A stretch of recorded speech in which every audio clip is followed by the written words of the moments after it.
Hey guys, welcome to my channel. In one of the last live streams, you asked me, Marina, what do I do if I understand the language but I cannot speak it?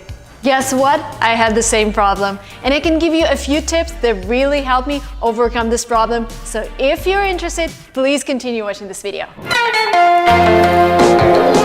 Back to San Francisco. Our minds may change.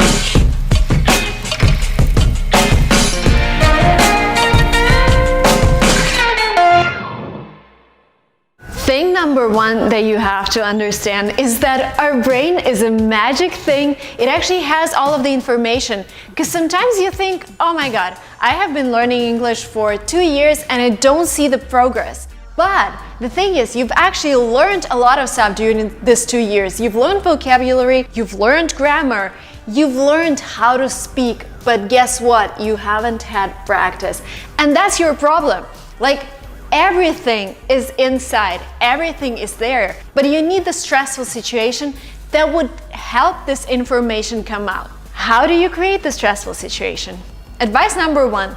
Okay, you don't have to follow it, but at least listen to it, because it helped me. Oh my God, it helped me. This was one of the best things. Not the best, but second best. I started a YouTube channel in English. And I started this exact channel that you're watching. If you go back to my very first video, you're gonna hear that I speak in a completely different manner, and I had to cut out so many things because I started it when I was back in Russia and I didn't have a lot of practice of English, but I knew that I have to be regular with my videos, so I switched on the camera and started talking to the camera. And this is exactly what you can do. You don't have to post them and make them public, but I would advise you to do that because YouTube actually changed my life. You can make money with it. It's a great tool to meet new people. It's a great tool to interact with people in the comments. I would ask you to shoot a video on a topic that you love and where you think you're an expert. Post it on YouTube. There is an option to make it unlisted if you're afraid. But when I started my YouTube channel, I was also afraid, but I never shared it with my friends. So I just posted and made it live.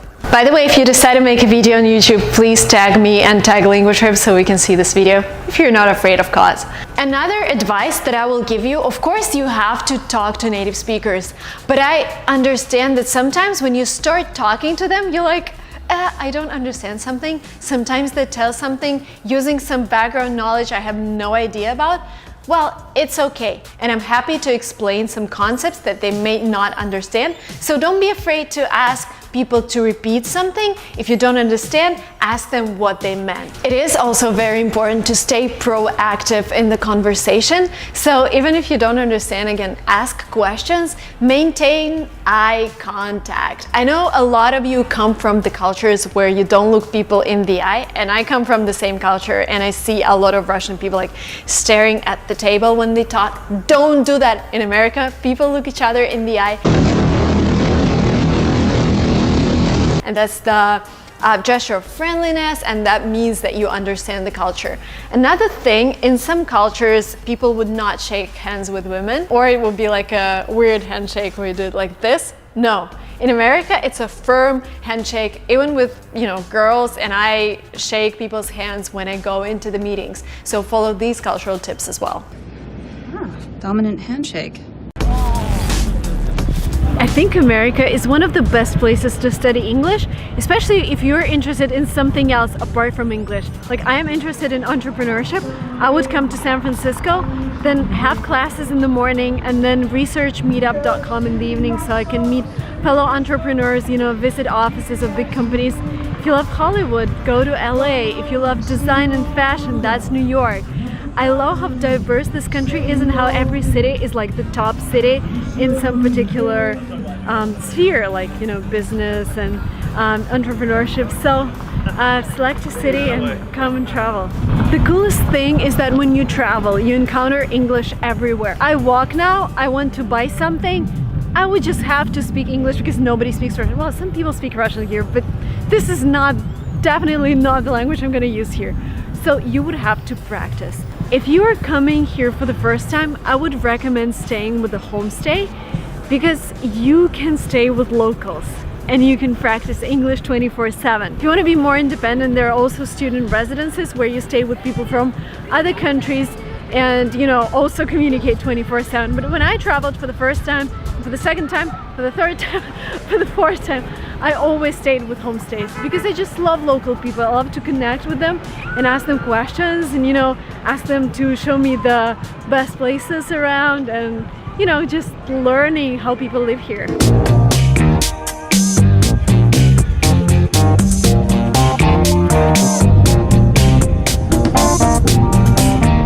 Another great way to practice your English is calling a company that has support in English, because they have to tolerate your language, like booking.com for example, or Expedia, or an international company. You can even call your local company and try speaking English, like call the largest hotel in your city that accepts international guests. Or, well, the cheapest way to contact those companies is to top up your Skype credit. Like you can pay $10 and just start calling people and asking them questions. This is like the best. You don't see those people, you will never see them again, but you can practice your English. Some tips for the conversation: use really simple words and don't overcomplicate what you want to say. Like, it's okay if you don't give like 10 examples of the phenomena that you're describing. Use the words that you understand and that other people would understand, so they would answer you with the same words. Because if you overcomplicate things, people will repeat you in overcomplicated phrases. Don't do that. Another thing, always have a really clear call to action. Maybe before calling a company or before talking to a native speaker, write down what you need from him. Like have it on the piece of paper or maybe in the notes on your iPhone, so that you know what to ask for, and again, you know what's the goal of the whole conversation. That's theory. What you need to do, again, you need to practice. The best progress that I had speaking English was actually when I traveled to the UK. I was 14. And imagine Marina, like straight A student at school, and she thinks that she knows everything. She's the best at English. She comes to the customs in the UK and people ask her something she doesn't get. I didn't get what they told me. I was like, hello, my name is Marina, from Russia, yes. What? Then I just didn't understand what they told me.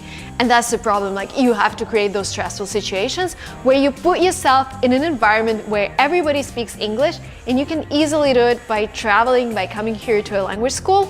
And I've done 5 language trips in my life, and they definitely changed my life. They definitely shaped me as a person. So let's go to a real language school here in San Francisco, and I'll show you what it looks like to be there as a student. Let's go.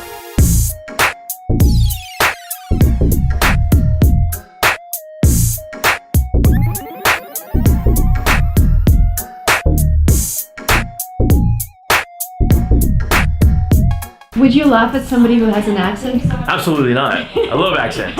Yeah, it's part of, that's part of learning a new language. You're always gonna have an accent. Yeah. A lot of people think accents are really cool. That's what I keep telling. Like, people sometimes like, oh, I have an accent, I wouldn't be able to talk to other people. I'm like, I love when people speak Russian. Like, I love when they try. It doesn't matter if you do like 100 mistakes in a simple sentence. I would just, do my best to understand you. So same with English. You wouldn't laugh at people, right? Not at all. You would just encourage them to go out and practice. Absolutely. Don't be afraid.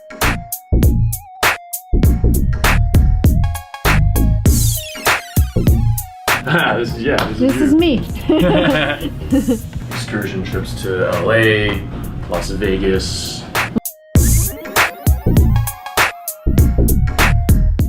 Yeah. it's not much, but simple. No one's gonna have a choice. Yeah, simple items. Nice.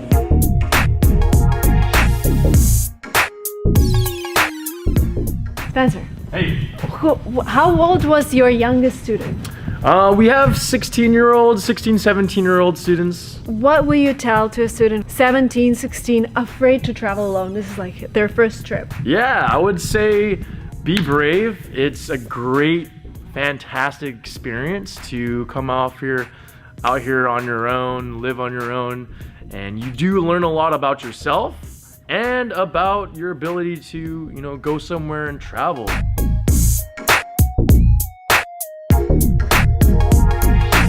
F and V.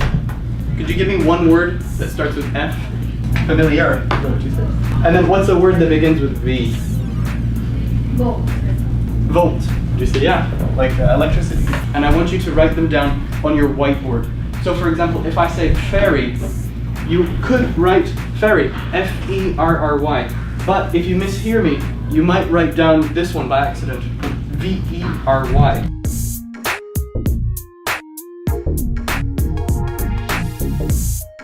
H is adverse. Adverse. I is despite. Despite. J is claustrophobia. Claustrophobia. All right, excellent.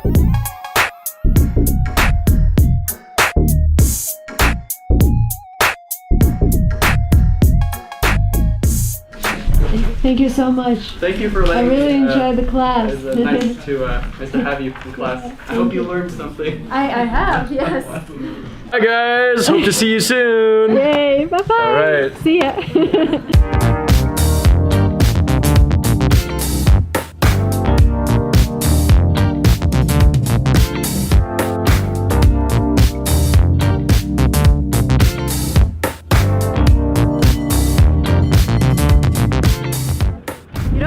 Follow my advice. You don't have to. But if I were you, I would come to San Francisco. This is such a cool place. It's not very touristy like compared to LA. You can walk here. You can walk, well, if you're in the city center, you can walk a lot. In LA, you cannot. You only drive. It's a little windy, but the weather is so cool.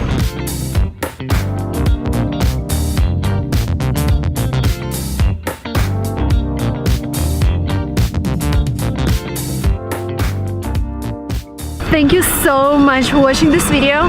There is a tram coming. We're in San Francisco. Thank you so much for watching this video. If you like the content, please like this video and subscribe to this channel if you're not yet subscribed. The red button is below. I love our community. It's growing really fast. We're learning new languages. We're learning how to succeed in life, and we're becoming better us every single day with every single video. Looking forward to seeing you in the next videos. Bye!